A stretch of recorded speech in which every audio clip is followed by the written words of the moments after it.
Hey guys, it's Bailey. Welcome back to the channel and thanks so much for tuning in to this review of some powders from Lancôme. These are the Absolute Powder. They're Radiant Soothing Powders.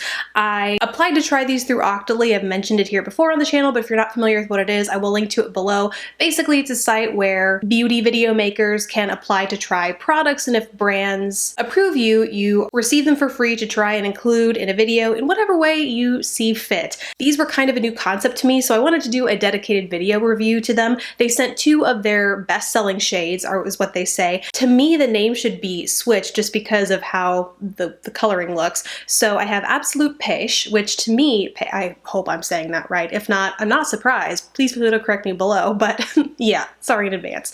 To me, this is more of a golden. I think when you see the up close, it looks more like a yellow toned golden shade, whereas the other shade that I have, Absolute Golden, is more of a pinky, not so much peach, but a pinky shade. So I was glad to get to try two different shades so that I could actually see how the two compare. These retail for 58 bucks a piece, so not unusual for a Lancôme product, but you do get 10 grams worth of product, which is good for a loose powder. It's not like you're paying all that and then getting less product than you might otherwise. There is a little bit of padding here you can see, but in the end you do get a good amount of product. What was odd as I was trying to look into how to use these is that there aren't any real instructions on the Lancôme site. Wherever, like any product page I found, there aren't instructions that say explicitly this is supposed to be used as a finishing powder, as a setting powder, as an all-over face powder, as a highlight powder. There's nothing that says that. It just says that these are loose powders that illuminate, give a soft focus effect and glowing complexion. So I had to do a little bit of experimenting in the demos that you see in this video. On one side of my face, I will apply the product with the powder puff that comes with it. With that, you get more of a dense application. And so I thought it would be interesting to see how it's applied in more of a setting powder kind of way versus a finishing powder where I take more of a, this is a powder brush from Lexus Collection, Made You Look, just more of a fluffy powder brush that I then use to buff and blend that all over the face, including my under eye area. It's just a less dense application. I wanted to do both of those so that you could kind of see the difference in terms of wear and finish. Basically, all that is to say that I used it as a finishing powder. I'd go with my foundation and then I'd go with my concealer, and then I would either set it with the powder puff in my under eye and then press it all over the rest of my face, or I would just take that powder brush and swirl it all over the top, including my under eyes. When I first opened these and swatched them on the back of my hand, I was a little skeptical because I'm not gonna lie guys, these are shimmery. More shimmery than I would have expected. When I first got them, I was expecting something similar to like an Hourglass ambient lighting powder, you know, just a very soft, subtly shimmery, but mostly powder and really just there to give you that soft focus effect. I kinda gave it a second thought when I swatched these and thought there is no way this is supposed to be an all over powder, but I have to say, applied, it looks really good. The shimmer appears way more finely milled when it's applied to the rest of the face, and it doesn't emphasize or sink into any fine lines. I happen to have them right around my eye area, especially as my skin tends to get a little bit drier during allergy season. I notice those fine lines standing out more, and shimmery powder, whether it's a highlight, a setting powder, whatever, is only going to emphasize them, and I didn't find that's the case at all. In fact, it was reversed. I was so impressed with how this smoothed out my skin and kind of gave it that, it really did give it like a radiant, glowing sort of effect. So right off the bat, I was really impressed with the way it did exactly what it said in terms of smoothing out the appearance of my skin and giving it that soft focus, glowing sort of effect. But I have combo skin, and so something that I personally have to be careful with is developing excess shine throughout the day. A couple ways I do that is by choosing the right foundation, making sure that I prime my skin appropriately, and the other thing is just to make sure I don't apply anything super shiny throughout my T-zone to help, or that might emphasize any of that excess shine that develops throughout the day.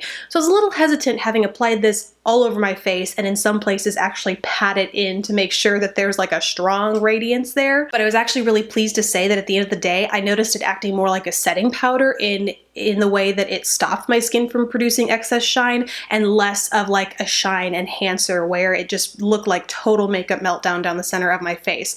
Was pretty stinking impressed with that. It maintained that subtle dewiness, lit from within sort of glow all day. So with that in mind, I would obviously definitely recommend it for combo skin. I think it would work for oily skin, and although never in my life have I had dry to very dry skin, the claims do say that this is not supposed to be a dry, tightening sort of powder. I don't notice it clinging to my dry patches that I can sometimes get like here in my cheek area, and it does have dimethicone in it, so if you know that's a personal indicator a powder might perform well for your dry, normal to dry skin, these might be worth checking out for you too. Now let's talk color. Like I said, there was that weird thing about how I think the names of these colors should be swapped, but also they say each of these are supposed to be universally flattering powders, but they don't tell you why you would pick one shade over the other. I personally, just in trying these, think that the Absolute Pêche, which is actually the golden one, is more flattering for me. I'm wearing the pink, or the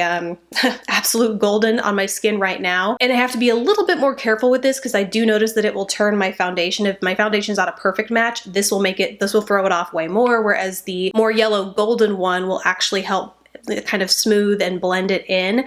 So I wish they had more details on, you know how the Hourglass ambient lighting, they say if you want, dim light, candlelight, whatever, they imply that each different shade will give your skin a different filter effect, depending, like it's supposed to create the effect of that kind of light. I think that's what they're trying to go with here, but because Hourglass has already done that, they can't. So I wish there was just a guide for how to choose this for your skin. Is it the effect you want in your skin, the apparent filter, or the lighting, or whatever it is? I just wish they had given more detail on that, because I feel like if I were to go to the site not knowing which shade was for me, I still wouldn't know which one to choose, given that these are all supposed to be these shades that adapt universally to all skin tones and textures. Still, I would totally recommend this if you're looking for a loose powder to not only set your makeup, but give you, like, basically change the effect, give you that soft focus filter, and also make you look lit from within, and help like preserve the state of your foundation throughout the day, especially going into summer months when you want to do that, but also look healthy and glowy, but also not develop excess shine throughout the day.